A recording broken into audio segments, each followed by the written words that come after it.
రాజ్యాంగ స్ఫూర్తికి, రాజ్యాంగ లక్ష్యాలకి విరుద్ధమైనటువంటి తీర్పు అని నేను ఎందుకు అంటున్నాను?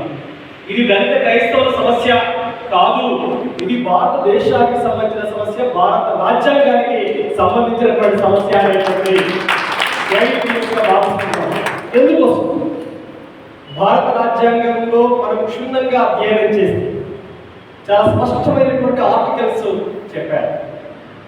గుర్తుపెట్టుకోండి, మతం అనేటువంటిది ఆధ్యాత్మికమైనది, కులం అనేటువంటిది సామాజికమైనది.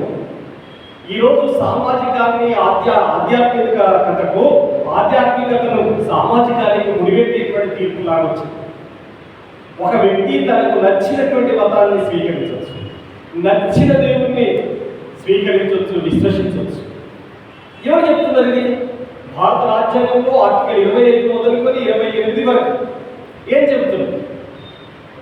మతం అనేటువంటి వ్యక్తిగత విశ్వాసానికి సంబంధించినటువంటి అంశం. తమకు నచ్చినటువంటి మతాన్ని స్వీకరించే హక్కు భారతీయ పౌరులుగా ఎవరికైనా ఉంటుంది. ఆ మతం యొక్క గొప్పతనం ప్రచారం చేసుకునేటువంటి రైతు కూడా భారత రాజ్యాంగంలో ఆర్టికల్ 26 చెబుతుంది. ఆర్టికల్ 27 చెప్తున్నది మత స్వేచ్ఛ కలిగి ఉండటమే కాదు, మత సంస్థలు నిర్వహిస్తే దానికి ఎలాంటి పనులు వేయకూడదు అని చెప్తుంది. అంతేకాదు తమ మతం యొక్క సేవా కార్యక్రమాలు, తమ మతం యొక్క ప్రాపగండ చేసుకునేందుకోసం కూడా అవకాశం కల్పించే పద్ధతులలో ఆర్టికల్ 25 నుంచి 28 వరకు ఉన్నాయి. అట్లాగే భారత రాజ్యాంగంలో ఉన్నటువంటి ఆర్టికల్ 14 మీ అందరికీ తెలిసి ఉండాలి. వేల సంవత్సరాలుగా ఉన్నటువంటి మనుస్మృతి రాజ్యాంగం అనేటువంటిది సాటి మనిషిని మనిషిలాగా చూడలేదు. మనిషి ఎలా పుట్టాడంటే కూడా తప్పుడు అంచనా వేసింది. చాతుర్వర్ణం మయా సృష్టం గుణ కర్మనే విభాగశః అని చెప్పింది. ఋగ్వేదంలో పురుష సూక్తంలో ఈ మాట చెప్పింది. దాని అర్థం ఏమిటి? మనుషులంతా తల్లి గర్భంలోకి పుట్టారని చెప్పేటువంటి దాన్ని అంగీకరించింది. ఏం చెప్పింది? జన్మనే జాయత బ్రాహ్మణం, కర్మనే జాయత శూద్రాణం అని చెప్పింది. పుట్టుకతోటే కొంతమంది దేవుడి బిడ్డలుగా పుడతారు, వాళ్ళే బ్రాహ్మణం. మీరందరూ శూద్రులుగా పుట్టారు కాబట్టి మీ కర్మ వల్ల పుట్టారు. మీ తాతల తండ్రుల కాలం నుంచి చేసిన పాపాల ఫలితంగా మీరందరూ కూడా మీ కర్మలు అనుభవిస్తున్నారని చెప్పారు. చాతుర్వర్ణం మయా సృష్టం గుణకర్మనే విభాగశః.